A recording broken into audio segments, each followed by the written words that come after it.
Libra. This is a Libra Sun, Moon, Rising, and Venus collective bonus reading for the month of August. For your personal reading, kindly send me a direct message. Kamusta mga Libra? Kamusta ang puso? Kamusta ang buhay? Kamusta ang personal growth? Nakadetach na ba sa mga toxic na tao sa paligid? Alright?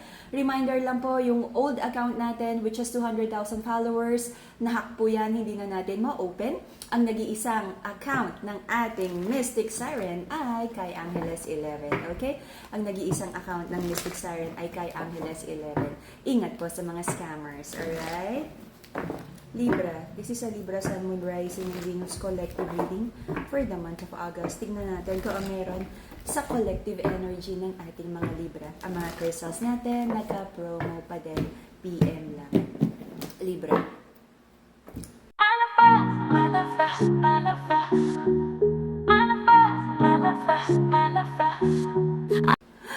Very Libra, nag-iisip, naninimbang, anong tama, gagawin na, perfect time, eto na bang gusto mo, ipupurso mo na ba ang dreams mo, magbabago ka na ba, magda-diet ka na ba, mag-gym ka na ba, ano ba? Libra! Alright. You feel so, kumaga nagkaroon ng situation sa buhay ng mga Libra na parang tinamaan ang your own self-worth, security, the ego, okay? So right now, marami kang introspection na ginagawa. Ano bang nangyari? Bakit nagkaganito? Ano bang pagkakamali mo? Kumbaga, kina-question mo din si God. Bakit ganito yung situation sa life mo right now? Okay? Sabihin natin, no, yung destiny, yung tadhana, or sabihin natin, yung mga blessings na binibigay sa atin ni God, that's just 50% ng buhay natin eh. 50% kahit sabihin, no, ng kahit sinong reader, or kahit sabihin sa birth chart mo, yayaman ka, kung yung binigay sa'yo na talent, na career opportunities, at so connection ay sinayang mo, hindi mo iningatan, may iba pa rin, hindi pa rin ganun kaganda. Okay? I feel there's a soul connection here that you're trying to move on from, pero minsan, very Libra pa rin, gusto mong mag-move on, pero gusto mo pa rin siyang kausapin. I don't know, do you want closure? Or do you want to apologize? I don't know. May isang long-term situation here, family, engaged, nagsama, or may mga pangakong long-term sa pag-ibig na you're trying to heal from. Sabi mo, focus muna sa trabaho, focus muna sa sarili, focus muna on healing yourself, your heart. May isang sinungaling na situation here na sabi mo lalayo ka na, pagod ka na sa away, sa gulo, sa drama, sa trust issues. There's a feminine here. Feminine, ingat sa pagsasalita. I feel, no, may valid reason ka naman for you to kumbaga, you feel so disappointed, you feel so hurt, kaya marami ka nang nasabing hindi maganda sa masculine, but sabi nga is like, your pain doesn't give you the license to be cruel. I feel naging sobrang masakit na yung mga salita dito, okay? Bala-balanse. Sabi ng feminine sa connection na to, wala siyang panahon sa mga energies at tao at situations na binibetray lang ang kanyang pagmamahal, pagtitiwala. Okay? Napakahaba ng pasensya ng feminine sa connection na to, pero parang sobra-sobrang nasubukan, no? Hanggang dulo, sagad-sagad. Okay? Maraming baggages sa connection na to na hindi na pag-usapan. Alam mo yan, maliit, malaking bagay na dapat na pag-usapan, dapat na settle, dapat nakapag-apologize, dapat na bago yung ugali. But napaka-Libra energy na hayaan na o pagpasensyahan na, baka magbago naman. Alam na niya yan, maaayos na niyan. Pero hindi naayos kasi hindi na pag-usapan na mabuti. Kaya naulit nang naulit at tumahimik ka pa ulit-ulit. Yung pain na yan, at some point, kasalanan mo din because you failed to speak up. At kung nag-speak up ka at paulit-ulit pa rin to, bakit ka nag-stay? Isa, 2 beses kang nasaktan sa same issue, pwedeng hindi mo kasalanan. Pero kung paulit-ulit at nandyan ka pa rin, ikaw na ang naglagay sa sitwasyon mo, knowingly na sinasaktan ka at hindi ka pinapahalagahan ng tao na yan, but you choose to stay.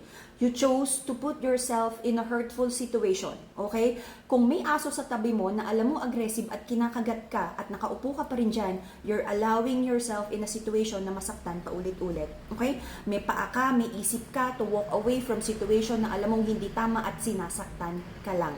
Decision, Libra. Okay? Marami kang inaayos right now about ano ba yung tama, ano yung favorable sa'yo, especially about your own finances. Ngayon, natututo ka na to decide and stand up kung ano yung mga bagay na makakabuti para sa'yo. Napakaraming situation sa buhay mo na ikipinahamak mo dahil hindi ka marunong magsalita, dahil sobra kang pasensyosa, considerate about other people, na kahit ikaw na yung naging sacrificial lamb, hinayaan mo silang tapak-tapakan at saktan ka just because you don't wanna hurt these people na sinasaktan ka naman. How fair is that, Libra? Okay? So, nagkaroon ng agreement dito, kasunduan tungkol sa pag-ibig, but I feel the masculine is not ready. Yung commitment na meron yung feminine here to work on the connection, hindi kapareho ng commitment at readiness na meron yung masculine. Recent past, sabi ng mga Libra, kaya pa ba? Ang dami-dami daw pagsubok sa buhay, sumasabay pa ang relasyon na to, na dapat ay inaasahan mong maging suporta or masasandalan, no? But it feels like nakakadagdag pa sa burden mo ang connection na to. Hindi rin ikaw nasusuportahan ng person mo, kaya you feel like parang hindi na nga, alam mo yun, na parang saan naman lang kaya mo siyang masandalan. Maraming trust issues here. And even your person, hindi makita yung value mo at hindi ka masuportahan, kaya tuloy yung motivation mo nagka-crumble. Okay? Maraming lies, disappointment, at broken promises dito, at pinagpe-pray mo kay God na magkaroon ka ng clarity sa mga bagay na nakukonfuse ka pa rin. Pero Libra, nasa harap mo na yung betrayal, nasa harap mo na yung ebidensya, bakit kinu-question mo pa rin kung ipaglalaban mo ang tao na to or not. Okay? Mental clarity, stronger connection with the divine, and with your intuition, amethyst crystal. Napakaganda ng ating amethyst, okay? To heal your heart chakra, to balance your heart, to energy, heal emotional wounds, harmony para sa mga taong nakapaligid sa'yo. Madagascar rose quartz, okay? Protection, anti-evil eye, to protect you from negative energies. Madagascar black tourmaline, the black crystal, protection crystal, okay? Right now, you feel so defeated sa napakaraming bagay sa buhay mo na parang sabi mo, saan ka magsisimulang magre-rebuild? Pag nakikita mo yung buhay mo, parang it's a shamble, it's like gumuho. Alright? Marami kang fino-focus right now about your financial stability, pero parang you need someone na masasandalan para matulungan ka, no, na i-rebuild yung self-worth mo, kasi parang bagsak na bagsak ang iyong self-worth, ang iyong motivation. Okay, I wanna, but you feel so down. Parang rock bottom to ng buhay mo. Your person, Libra, I feel para sa kanya, hindi pa tapos ang connection na to. Marami pa rin siyang gustong sabihin sa'yo. I feel, at sana, magkaroon kayo ng maayos na reconnection, okay? Gusto ka pa niyang kausapin, okay? Manifesting abundance and happiness, Brazilian citrine, the happy and very abundant crystal. The courage to do whatever you want, yung motivation na kailangan mo, carnelian. This is for motivation and good luck, carnelian crystal. Okay? Meron ka mga doubts kung ano pa ang mga sikreto ng tao na to at kung talagang mapagkakatiwalaan mo siya. Until the end of November, I feel, sasabihin ng masculine, he's ready to talk. Gusto niya ng peace talk. Alright? Ano tong peace talk na to, Libra? Sabi ng masculine, gusto niya ng healthy, happy relationship, long-term, masaya. But I feel, masculine, ready ka pa talaga for commitment? Because I feel parang meron pa rin sa masculine na, I don't know if this is like an addiction or parang you're trying to outgrow yung mga multiple feminine energies, entertaining multiple, love connection. This is on the side of the masculine. Maraming wino-worry ang masculine kung talagang kaya ba niyang magbago, may iwanan ba niya ang mga bad habits, okay?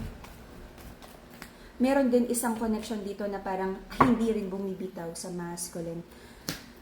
Sabi ng mga Libra, magfo-focus kayo on building your finances, yung life, self-growth, focus sa sarili, focus sa kaperahan, focus sa negosyo, sa trabaho, anything na maglalagay sa'yo sa tamang daan. Marami ka rin hinihintay na good news at offer. Alright? Focus muna sa growth. May mga chismis, napakaraming chismis. Ingat muna, layo sa mga chismosa, sa mga negative na tao, piliin ang mga taong nakakasama. At you should have, I feel for now, you should have someone na reliable at mabibigyan ka ng sound advice, Libra. You're so confused and down right now. You need someone na mapagkakatiwalaan mong magbigay sa'yo ng tamang advice. And that would be the Libra reading.